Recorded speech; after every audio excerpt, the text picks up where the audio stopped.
अस्सलाम वालेकुम my YouTube family. आज मैं आपके लिए लेकर आई हूँ रशियन सैलेड की बहुत आसान और मुनफरिद रेसिपी। ये रेस्टोरेंट में कैसे बनाई जाती है उसके लिए मैं आपको कुछ टिप्स भी बताऊंगी, तो वीडियो को आखिर तक देखिएगा। रशियन सैलेड बनाने के लिए हमें इंग्रेडिएंट्स चाहिए। सेब 1 kilo, macaroni 1 cup, fruit cocktail 1 tin, fresh cream 1 डब्बा, मायोनीज 1 कप, चीनी 4 to 5 टेबलस्पून, बादाम आधा cup, chicken cubes 1 cup, condense milk half cup. एक बाउल लेंगे, इसमें क्रीम ऐड करेंगे, साथ ही इसमें जाएगा मायोनीज।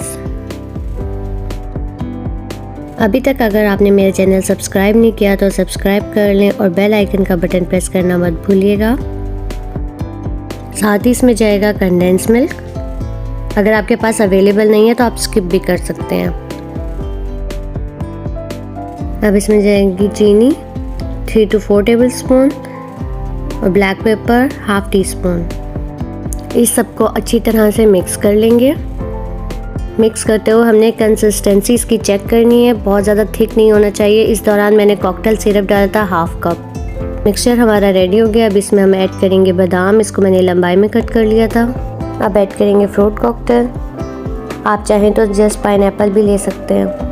क्रीम की कंसिस्टेंसी को सेट करने के लिए मैंने इसी कॉकटेल का सिरप यूज़ किया है, इससे फ्लेवर भी इन्हेंस होता है। साथ ही इसमें ऐड करेंगे chicken cubes 4 to 5 boneless chicken को मैंने बॉईल किया है, थोड़ा सा पानी और नमक डालकर इतना पकाया है कि चिकन का पानी ड्राई हो जाए।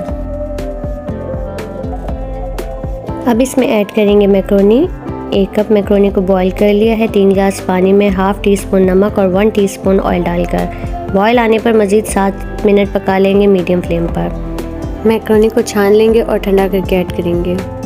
अब इसमें ऐड करेंगे सेब। 1 किलो सेब लेकर हाफ को छिलकों के साथ क्यूब्स में कट कर लिया और हाफ को छिलका उतार कर क्यूब्स में कट कर लिया। मैं वीडियो बना रही थी इसलिए मैंने पहले से कट कर लिए हैं एप्पल। जब आप घर में बनाएं तो पहले मिक्सचर बना लें, लास्ट में डायरेक्ट बाउल में एप्पल कट करें और साथ साथ मिक्स करते रहें ताकि सेब का कलर चेंज ना हो। और चाहें तो छिलकों के साथ या बगैर, जिस तरह खाना पसंद हो उसी तरह कट कर लें। अब अच्छी तरह से हम मिक्स कर लेंगे। इसमें किशमिश भी डालते हैं, मेरे पास ख़त्म हुई थी तो मैंने स्किप कर दी।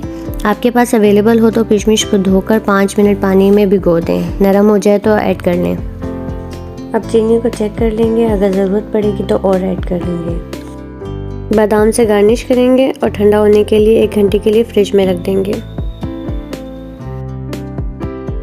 इस रेसिपी को घर में ज़रूर ट्राई कीजिएगा। रेसिपी अच्छी लगी तो लाइक और शेयर करना मत भूलिएगा।